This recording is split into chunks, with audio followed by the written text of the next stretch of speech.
नमस्कार, सुबह के 9 बजने वाले हैं। ये वक्त है 9 की 9 खबर का। मैं हूं आपके साथ विभा उपाध्याय और बुलेटिन की शुरुआत इस वक्त बड़ी खबर के साथ। खबर पूर्णिया से आ रही है, जहां पूर्व जिला परिषद सदस्य रिंटू सिंह हत्याकांड मामले में प्राथमिकी दर्ज की गई है। पूर्णिया के सरसी थाने में ये प्राथमिकी दर्ज हुई है। आशीष सिंह समेत 2 नामजद और 2 अज्ञात लोगों पर एफआईआर दर्ज हुई है। आवेदन में मंत्री लेसी सिंह पर साजिश रचने का आरोप लगाया गया है। हत्याकांड में अब तक हालांकि किसी की गिरफ्तारी नहीं हुई है। नामजद आरोपी आशीष उर्फ अठिया फरार बताया जा रहा है और तस्वीरें उस वक्त की जो सीसीटीवी कैमरे में कैद हुई थी। आपके टीवी स्क्रीन पर पूर्व जिला परिषद सदस्य रिंटू सिंह हत्याकांड की वो तस्वीर है जो सीसीटीवी कैमरे में कैद हुई।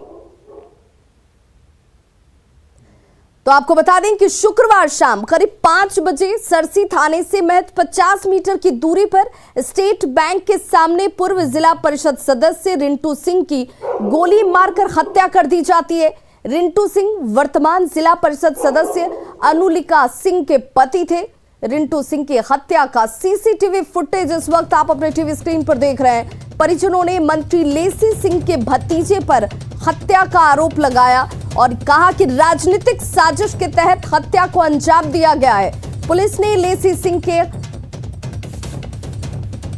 साथ ही तमाम जो इस वक्त आरोप उनके ऊपर लग रहे हैं हत्यारों की गिरफ्तारी को लेकर के परिजनों को आश्वासन दिया है।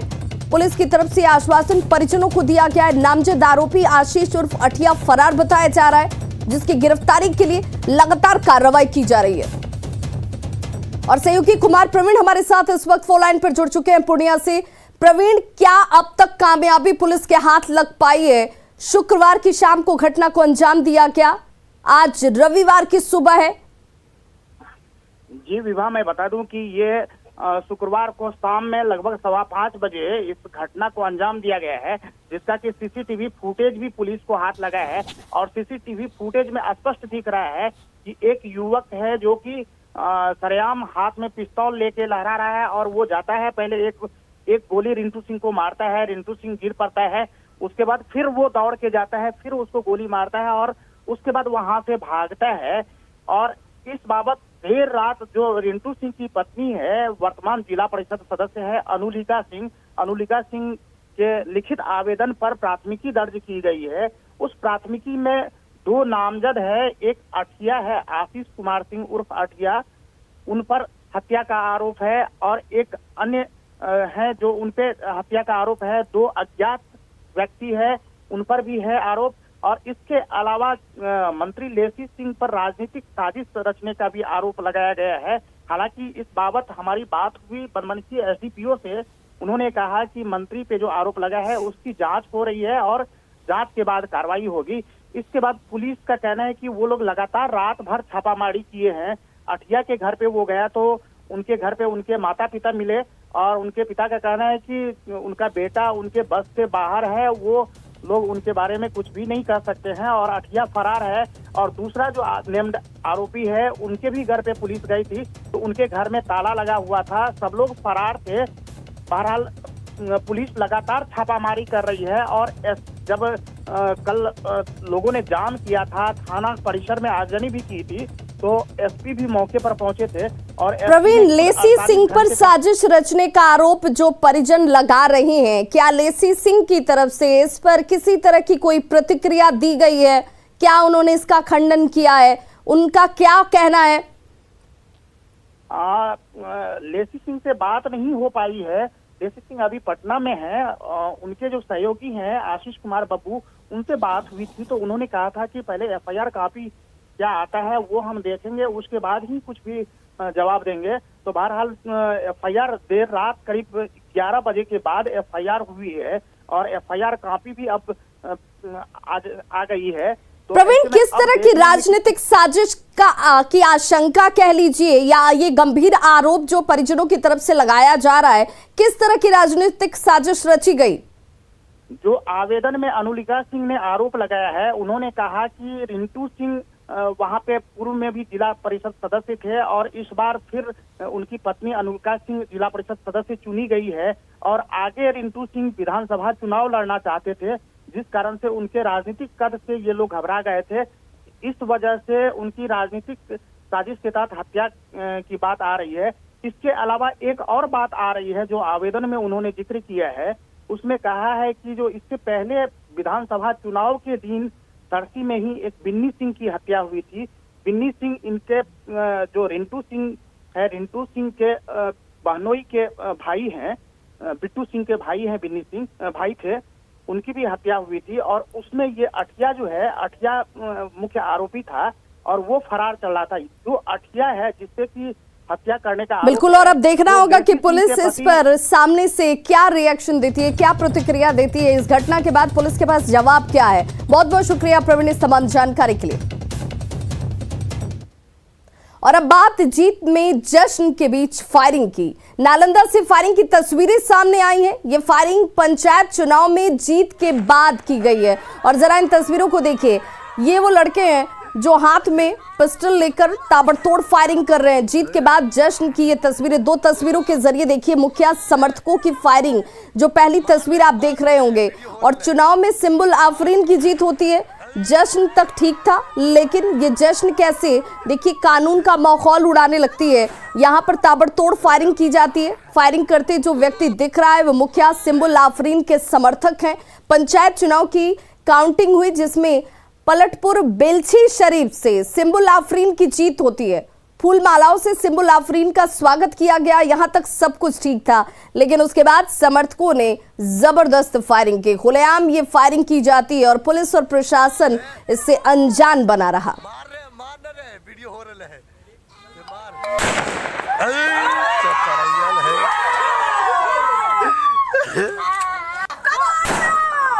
अरे ले मार रहे। और ऐसे में सवाल उठता है कि क्या समर्थकों को फायरिंग का परमिशन था? किसके आदेश पर यह फायरिंग की गई? फायरिंग से आखिर प्रशासन अनजान क्यों है? क्योंकि ये सब कुछ खुलेआम हो रहा था, तो परमिशन किसने दी? समर्थकों को यह परमिशन किससे हासिल हुआ? फायरिंग से प्रशासन आखिर अनजान क्यों है? क्या घटना पर संज्ञान चुनाव आयोग लेगा? क्या मुखिया समर्थकों पर कार्रवाई की जाएगी? ये वो तमाम सवाल हैं जो इस घटना और इन तस्वीरों के सामने आने के बाद खड़े हुए हैं। और क्या मुखिया का निर्वाचन रद्द होगा?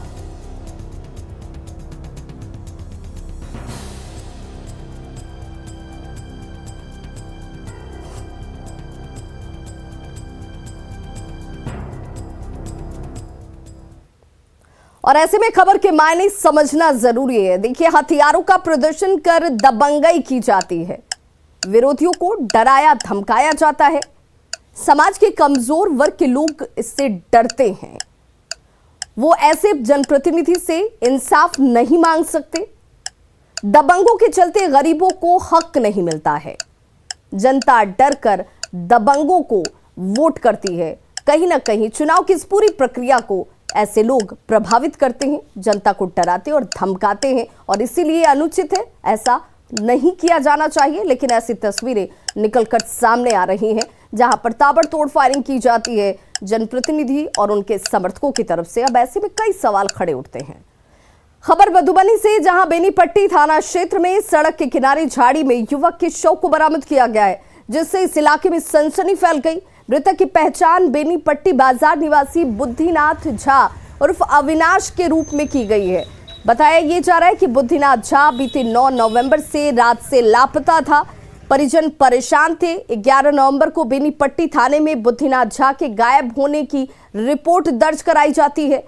इसके बाद से बेनीपट्टी पुलिस लापता युवक की तलाश में जुटी हुई थी और इसी बीच युवक का शव बोरे में बांधकर फेंका हुआ बरामद किया गया। फिलहाल पुलिस इस पूरे मामले की जांच में जुटी है।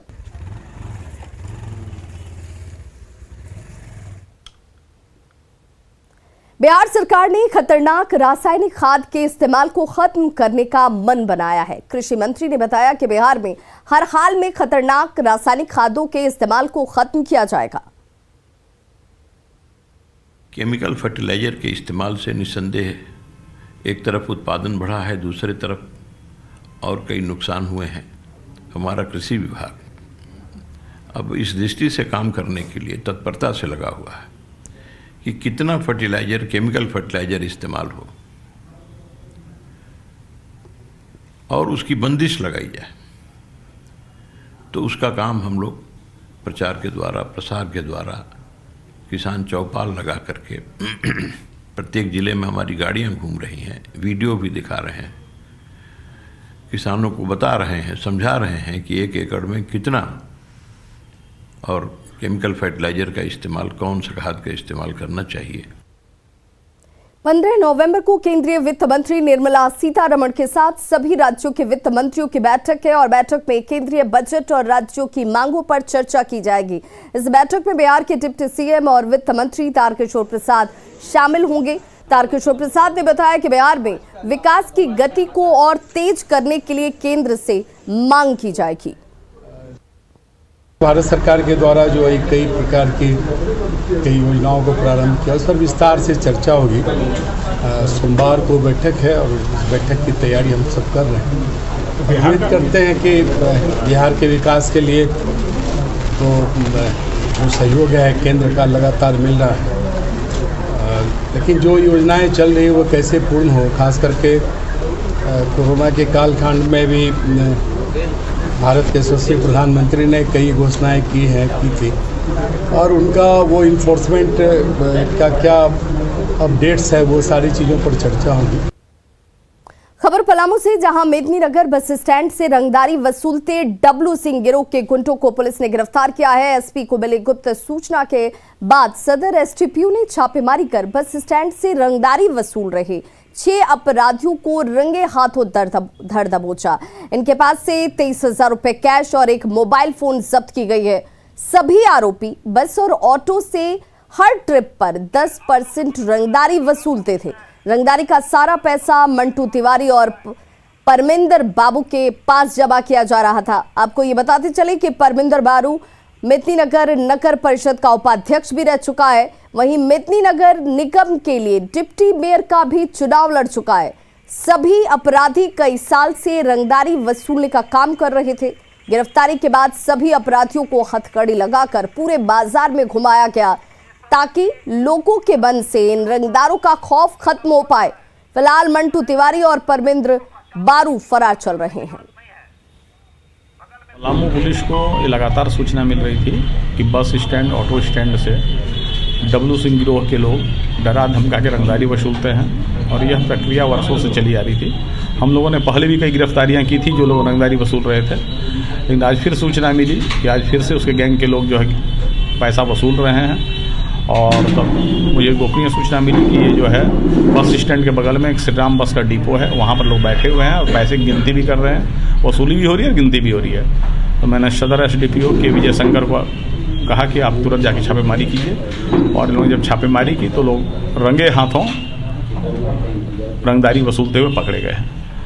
कुल 6 आदमी की गिरफ्तारी हुई है और उन 6 से पूछताछ की जा रही है।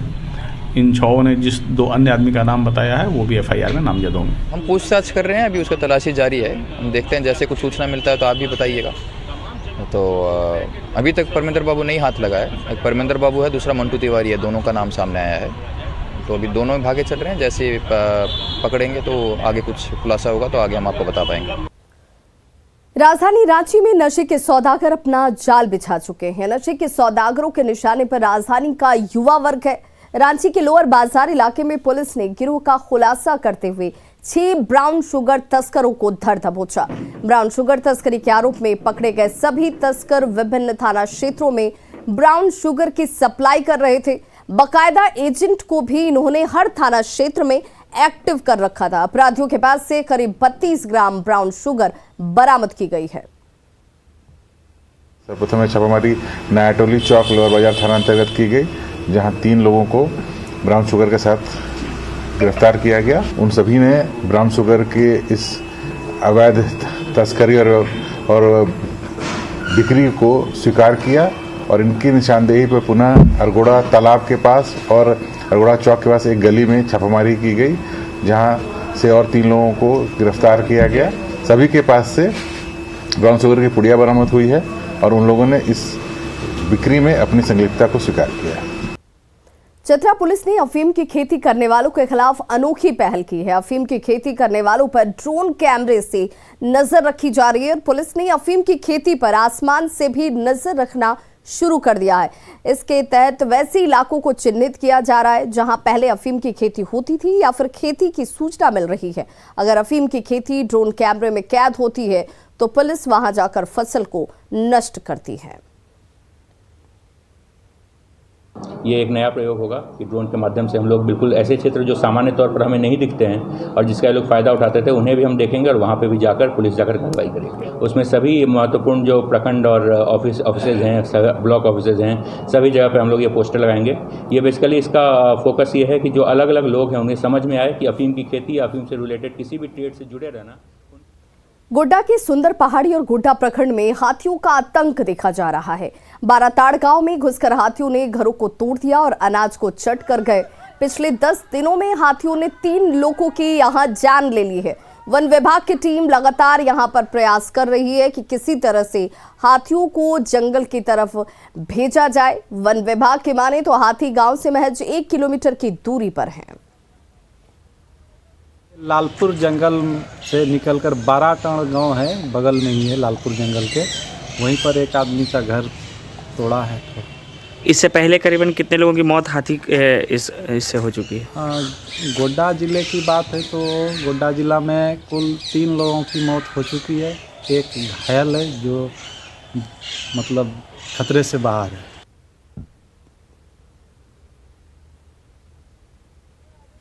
तो ये तस्वीरें देखिए, हाथियों के आतंक से लोग डरे सहमे हुए हैं। अब तक 3 लोगों की गोड्डा जिले में जान जा चुकी है, जो कि वनरक्षी भी कह रहे हैं कि कोशिश लगातार ये की जा रही है कि इन हाथियों को जंगलों की तरफ भेजा जा सके, लेकिन इस वजह से यहाँ गांव के लोगों में दहशत का माहौल है।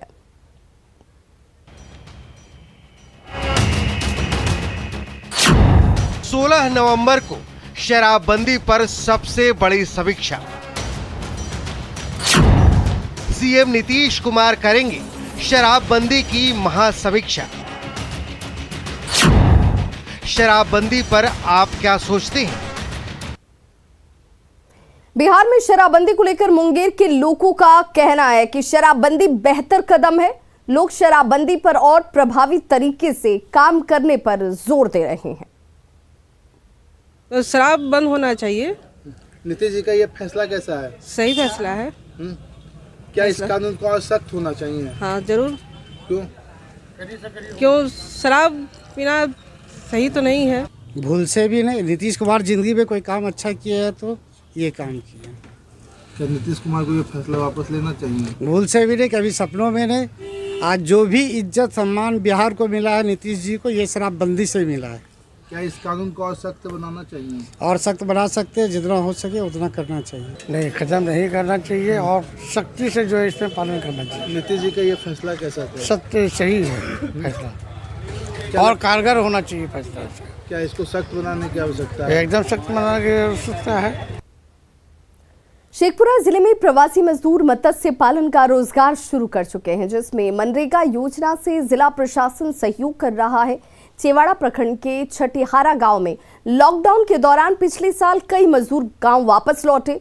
उनके लिए मनरेगा योजना के तहत तालाब का निर्माण किया गया और मछली पालन किया जा रहा है।